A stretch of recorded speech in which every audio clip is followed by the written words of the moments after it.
संदीप ने अपनी माँ के कहने पर गांव में शादी कर ली थी। लड़की का नाम था सुनीता। माँ का कहना था एकदम मॉडर्न बहू नहीं होनी चाहिए, लेकिन उन्हें नहीं पता था कि गांव से आने वाली बहू सुंदर सुशील तो होगी और उसको गांव से बाहर भी निकाल लाएंगे, लेकिन उसके अंदर का गांव कैसे बाहर निकलेगा। शादी के कुछ दिन बाद, माँ टिफिन तो देना जरा। बेटा अब तो स्कूल नहीं ऑफिस जाता है, माँ से नहीं अपनी बीवी से टिफिन मांगा कर। ओके माँ। सुनीता टिफिन ले आओ। 1 किलो टिफिन, इसके अंदर पिस्ता डाल दिया है। पिस्ता? पिस्ता क्यों? सास जी ने बोला था ना कि आपको पिस्ता बहुत पसंद है। ओहो, मैंने पिस्ता नहीं पास्ता बोला था, पास्ता। पास्ता? कहीं होता है पास्ता? अरे बेटी तू रहने दे, मैं बना दूंगी। अच्छा किया कि पाव भाजी बनाने का नहीं बोला, वरना किसी के पाव बना देती है। सुनीता को बुरा लगता है, लेकिन उसकी नादान हरकतें कम नहीं होती। ऐसे ही एक दिन, अरे तुमने ये क्या लगाया है? अरे आप वो फूस करके लगाते हैं ना, वही। दियो? का दियो? किसको दियो? अरे वही ना जिससे खुशबू आती है। हाँ सही पकड़े हैं। अच्छा लेकर तो आना। कौन सा डियो लगाया तुमने? अभी लेकर आते हैं जी। संदीप की बात मानकर सुनीता अंदर से खुशबू वाला फुसफुस लेकर आती है। OMG! OMG मतलब ओ माय गणेश ना। अरे OMG छोड़ो, ये खुशबू वाला फुसफुस की बात कर रही थी तुम? हाँ इसी की, फिर से सही पकड़े हैं। अरे देवी, लेकिन आप सही नहीं पकड़े हैं, ये डियो नहीं है। डियो नहीं है तो क्या लियो है? अरे ये रूम फ्रेशनर है, जिसको कमरे में छिड़कते हैं, खुद पर नहीं। कोई बात नहीं, माँ कहती थी आत्मा किराएदार है, शरीर एक किराए का कर्म। हम शरीर पे ये डाल लिए तो क्या फर्क पड़ जाएगा। अरे बहू, ओ बहू, मेरे लिए फल तो ले आ, फिर मैं बाजार जाऊंगी। सुनीता अपनी सास के लिए फल लेकर आती है। अरे बेटा, पपीता, तरबूज और सेब फल ऐसे कैसे खा लूं? काट कर तो ले आ। माँ जी, मेरे गांव में तो खेत से उठा के सीधा खा लेते हैं। अरे ये तेरा गांव नहीं है ना। अरे संदीप, तू ही कुछ समझा देना इसको बेटा। मैं कैसे समझाऊं माँ, ये तो माइक्रोवेव को भी भट्टी बोलती है। कल मैंने बोला हाय कैसी हो, तो बोलती है किसी को हाय नहीं लगानी चाहिए।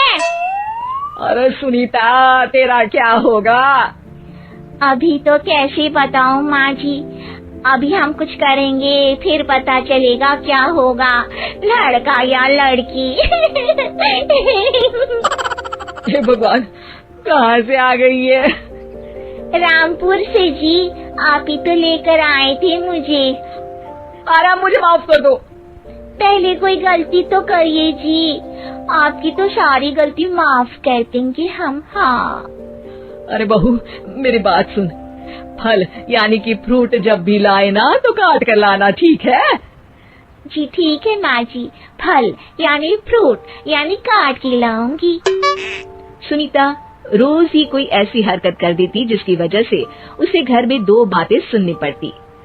एक दिन, माँ मेरे बॉस घर पर आने वाले हैं शाम को, उनका बर्थडे है, फैमिली साथ नहीं रहती उनके, तो यही पार्टी कर लेंगे। उनको अच्छा लगा तो शायद मेरा प्रमोशन भी हो जाएगा। मैं ना फ्रूट केक लाकर फ्रिज में रख दूंगी और तेरे साथ आज खाना मैं बनाऊंगी, ताकि जब साहब आए तो खाने में कोई गड़बड़ ना हो।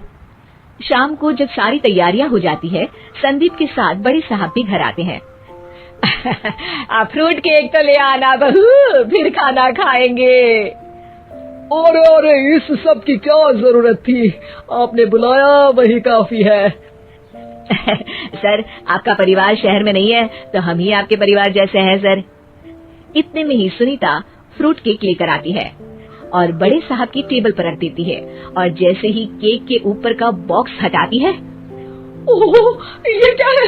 केक तो कटा हुआ है, मैं तो ऐसा नहीं लाई थी।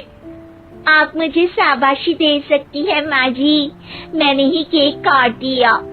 आपने कहा था ना फल यानी फ्रूट यानी हमेशा काट के लाना। तो फ्रूट केक भी तो फ्रूट ही है ना, तो मैंने पहले ही काट लिया। हूं ना मैं समझदार। अरे बहू, ये क्या किया? केक हमेशा वही काटता है जिसका जन्मदिन होता है। तुझे एक बात भी समझ नहीं आती, एक नंबर की बेवकूफ है। पूरा माहौल बिगड़ चुका था। संदीप को लगने लगा था कि साहब उसे प्रमोशन तो दूर की बात है, कहीं डिमोशन ना दे दे। लेकिन साहब बीच में ही बोल पड़ते हैं।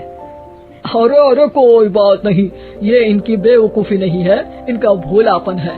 बेटा आप कहाँ से हो? रामपुर गांव से। अरे वाह, गांव से? फिर तो आपके गांव में ताजे फल और सब्जियां मिलते होंगे। हाँ सही पकड़े हैं, हम तो काटते भी नहीं, सीधा खा लेते हैं। मैं ना एक बार तुम्हारे गांव घूमने जरूर चलूंगा। क्यों संदीप, ले चलोगे ना? मुझे गांव घूमना बहुत पसंद है। बस फिर क्या था, संदीप और सास दोनों खुश हो गए, क्योंकि साहब को सुनीता ने गांव की बात करके खुश कर दिया था। अब संदीप का प्रमोशन पक्का था। शिक्षा, कभी भी किसी भी गलती पर घबराना नहीं चाहिए। हो सकता है कि उस गलती की वजह से आगे बड़ा फायदा हो।